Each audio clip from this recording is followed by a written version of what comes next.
Former President Barack Obama has hit the campaign trail for Democratic swing state candidates in close races, hitting Georgia, Michigan, and Wisconsin, states won by President Biden in 2020 and President Trump in 2016.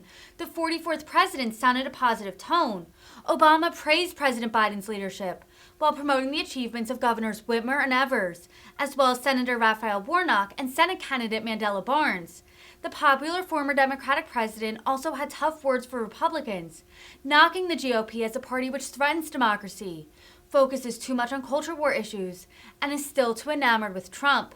While Obama was campaigning in these crucial states, President Biden stayed at his Delaware home. Recently, Vice President Kamala Harris visited the all-women's Bryn Mawr College in Pennsylvania, where she participated in a reproductive rights roundtable and stumped for Maryland's Democratic gubernatorial nominee, Wes Moore. Moore has a massive lead in the polls, which is probably why inviting Harris, whose poll numbers reveal a huge popularity deficit, was not something he turned down. If Republicans take back the House and the Senate, we could be one presidential election away from a nationwide ban on access to abortion. And that might just be the beginning. I taught constitutional law for over a decade, and I can tell you this. If a court does not believe in a zone of privacy that allows us to make certain decisions without government interference, then other freedoms we take for granted are also at risk. And I'm not just making this up. I'm not trying to, get everybody anxious. Justice Thomas wrote as much in the Dobbs opinion. He said as much. If there's no right to privacy, then same-sex marriage could be at risk. Almost every Republican in the House of Representatives has already voted against guaranteeing a right to use contraception.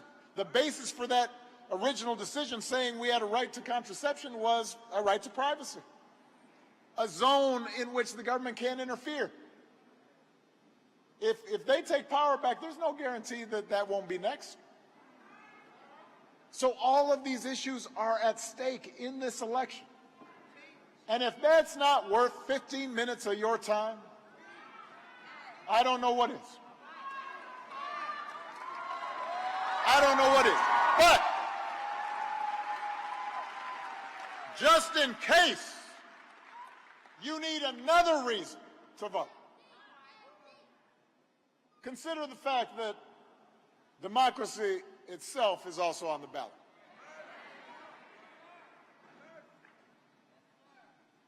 I have to admit, sometimes going out on the campaign trail feels a little harder than it used to. And not just because I'm older and grayer, a little stiffer. Michelle says I'm still cute, though. But back when I was first running for office, people didn't agree with me on everything, but we could at least talk to each other. Maybe once in a while we could persuade each other. We could be civil towards each other. And that's why I ended up getting a whole bunch of Republican votes. And after I won, John McCain, my opponent, graciously conceded, gave me a call, publicly wished me luck for the sake of the country. And there was a peaceful transfer of power. That basic foundation of our democracy is being called into question right now. Democrats aren't perfect. I'm the first one to admit it. Politicians, just like all of us, can make mistakes.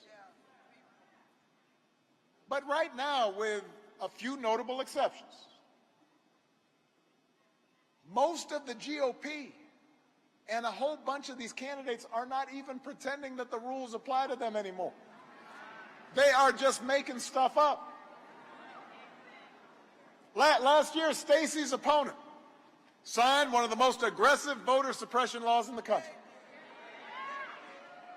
And later on, he admitted he was, quote, I'm quoting here, frustrated with the results of the 2020 election, so he, quote, did something about it, unquote. Now, let me tell you something. First time I ran for Congress, I was already in the state legislature, I ran for Congress. I lost the primary by 30 points. Got whooped. Whooped. It was embarrassing. Had to go out the next day. Had a big L on my forehead. And let me tell you, I was frustrated too. You know what I didn't do though? I didn't claim that the election was rigged. I didn't try to stop votes from being counted. I didn't incite a mob to storm the Capitol. I took my lumps. I figured out why my campaign hadn't connected to voters. I tried to run a better race the next time. And by the way, I won the next time because that's how our system works.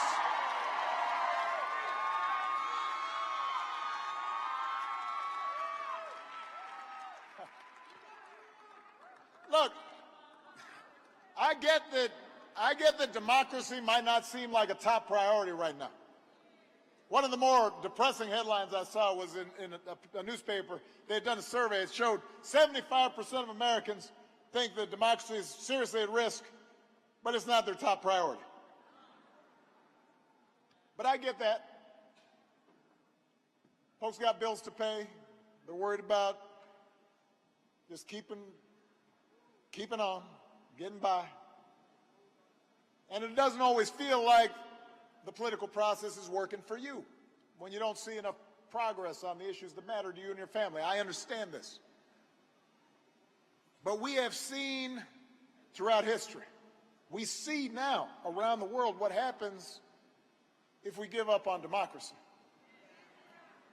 We can see it in other countries where the government tells you what books you can read and cannot read. Countries that put dissidents and reporters in prison. Countries where it doesn't matter who you vote for. The people in power will do whatever they want. Where corruption is rampant because there's no accountability. When true democracy goes away, people get hurt. It has real consequences. And that's why generations of Americans have fought, and some have died, for the idea of self-government and set up rules to make it work. That's why folks right here in Georgia and all across this country fought, and some died, to make sure that everybody had the right to participate in this government.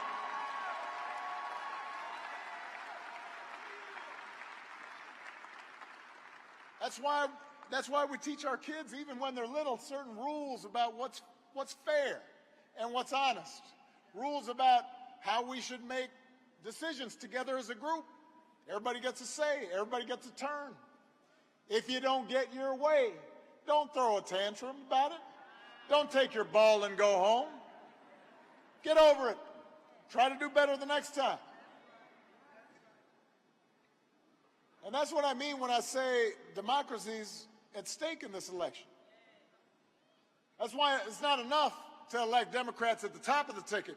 We need to elect good people up and down the ballot. Across the country, some of the folks who tried to undermine our democracy are running for offices that will oversee the next election. And if they win, there's no telling what might happen. And that's why we need to work just as hard to elect secretaries of state like B. Wynn. We got to fight for them just like we fight to elect governors and senators who care about you. Because if things get close, they can make all the difference. I feel a little sad about this because this hasn't always been such a starkly partisan thing. You know, my favorite president was a guy named Abe Lincoln. Helped found the Republican Party. It used to be that there were GOP members, including here in Michigan, who were actually on board with civil rights and championed investment in our infrastructure and believed in the rule of law. It wasn't that long ago. And you might not agree with them on everything, but you could work with them. If they were your neighbors, your friends, you talked to them. And there was a practical sense of how we could get stuff done. But these days, just about every Republican politician seems obsessed with two things. Owning the libs. Oh man, we're going to own the libs. And getting Donald Trump's approval. That seems to be their agenda. They're not currently at least, they are not interested in actually solving problems. They are interested in making you angry and then finding somebody to blame.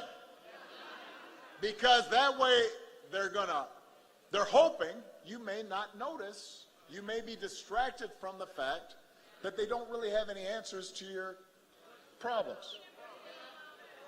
Now, I can tell you what Gretchen Whitmer is obsessed with all the noise, all the nonsense going on out there, all the chatter and the tweets and the TikToks.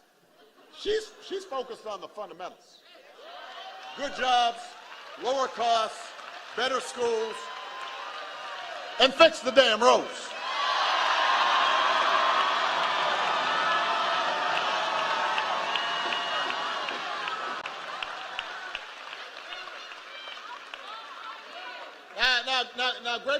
Now Gretchen's opponent, her plan would slash billions of dollars from education budgets. Do not boo. Vote. Booing doesn't help. They can't hear you boo, but they can hear you vote.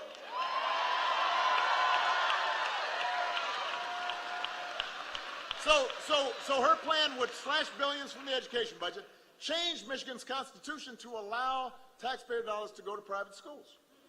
Now, as governor, Gretchen made the largest investment in K-12 education in Michigan history. And she did it without raising taxes, by the way. She closed the funding gap between wealthy and historically underfunded school districts. Something the last 4 governors here in Michigan had tried and failed to do. Gretchen got it done. She put Michiganders to work repairing over 13,000 lane miles of roads. That's a lot of roads. That'll take you to Miami and back more than 4 times. She's working to make sure that the electric cars that will drive on these roads are made right here in Detroit, right here in Michigan. That's what you want from a public servant. You don't want a lot of wild, crazy talk. You just want somebody who's doing their job. That's what Governor Whitmer is focused on. I mean, imagine if you hire your plumber. You got an overflowing toilet. It's a problem. He comes in, and you're waiting for the toilet to be fixed. Have you heard about the latest conspiracy of the lizard people? And he starts talking to you about all this stuff. We got to do something about that. You'd be like, no, I just want you to fix my toilet. You'd find another plumber. When you got a good plumber, you keep a plumber. When you got somebody that knows how to do their job, you keep them doing that job.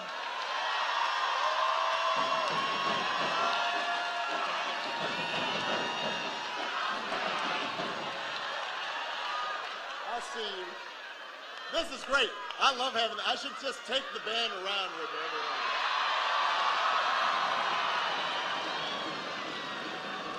Yeah. I really do like that. That's right. All right, you got the idea. So, Ron Johnson, as your senator, now remember, the question is, who's going to fight for you? Remember that, right? That's who's on your side, who cares about you, who's thinking about you. Ron Johnson, as a senator, helped give millions of dollars in tax deductions to some of the biggest donors who funded his campaign. And after he voted for a tax plan that allows people to write off the cost of private planes, I've been trying to get this thing closed since I was president. If you can afford a private plane, then you don't need a tax break. But no, he fought for this. And then his adult children bought not one, not two, but 3 private planes, because apparently carpooling was not an option. Now, I mean, you need 3? Meanwhile, Senator Johnson voted to raise the retirement age to 70, supported a plan that would put Social Security and Medicare on the chopping block every single year. Each year you'd have to vote to renew this thing. I mean, think about it, because Washington works so well. You want your Social Security and Medicare reliant on Congress every year. He's called Social Security a Ponzi scheme. Said that it's candy that the left is giving away.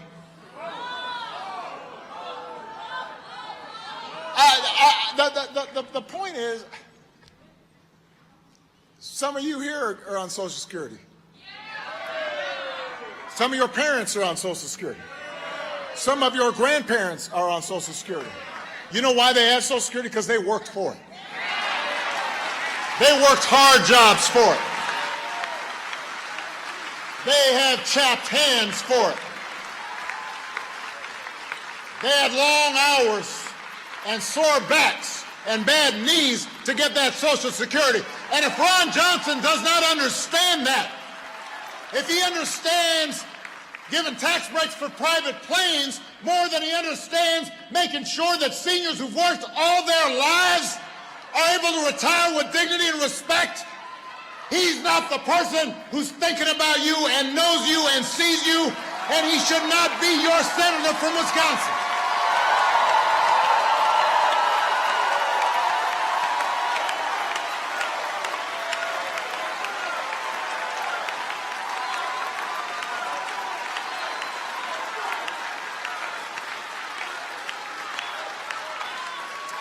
I mean, the message he's sending is pretty clear. If you're related to him, if you donate to his campaign, you get a deal. If you're not, you're out of luck and you're on your own. So when you see ads implying that Mandela is somehow dangerous or different, ask yourself, who knows more about your life? This millionaire whose top priority seems to be looking out for his rich friends, or a guy from a working class family who understands what Wisconsinites are going through each and every day and wants to make your lives better, whose dad knows what it's like to work hard with his hands, whose mom knows what it's like to work hard as a teacher. Don't fall for it, Wisconsin. You deserve better. You deserve a senator like Mandela Barnes.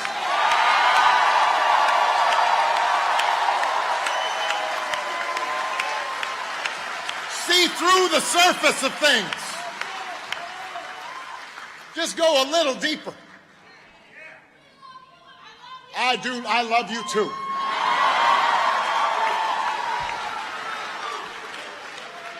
He also deserves somebody who's going to stand up for a woman's right to make her own health care decision.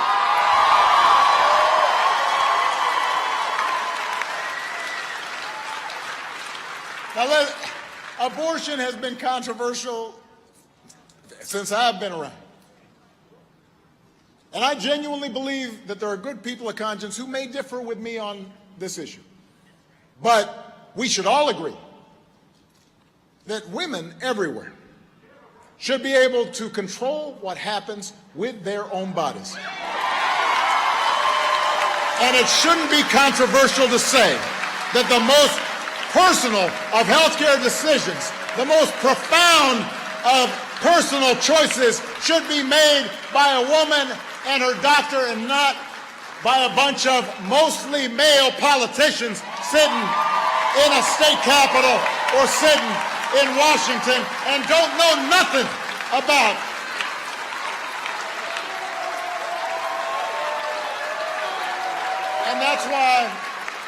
And that's why when Supreme Court struck down Roe versus Wade, it was a wake-up call for a lot of young people. especially young women who maybe took Roe for granted. It was a reminder that a politicized court can reinterpret well-settled constitutional rights. We can go backwards, not just forward. If Republicans take back the House and Senate, we could be one presidential election away from a nationwide ban on access to abortion.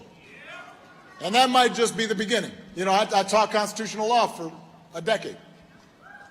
If a court does not believe in a zone of privacy that allows each of us to make certain decisions without the government interfering, like it's not their business, then other freedoms that we take for granted are at risk. And Justice Clarence Thomas already said as much. He wrote it in the Dobbs opinion. If there's no right to privacy, then same-sex marriage could be at risk. The same idea of a right to privacy was the basis for saying that states couldn't ban interracial marriage. There's no actual right to marriage written down in the Constitution.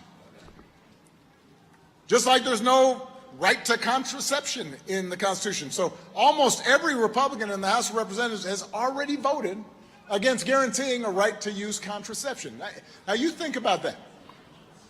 If they take back power, there's no guarantee that that won't be next. Here in Wisconsin, Governor Evers' opponent wants to ban abortion with no exceptions. According to him, and I'm quoting here, it's not unreasonable for the government to force rape victims to give birth. Now, vote.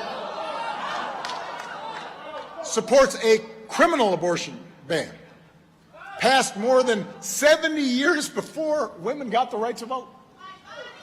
That could put doctors in jail for trying to save a patient's life, because part of what a lot of times people don't think about is there are people who want to bring a child to term, something goes wrong, and if you don't have exceptions and doctors are being criminalized, they don't train to deal with those situations. They won't know what to do in some cases, or you won't have a lot of people who can deal with it. The good news is, if you vote for Tony, that's not going to happen. 2 days after the Supreme Court heard arguments in the case that would overturn Roe versus Wade, he vetoed 5 Republican bills that would have eliminated or limited access to abortion. As long as Tony Evers is governor, he'll keep doing whatever it takes to make sure that women have power to make their own health care decisions. And that's how it should be.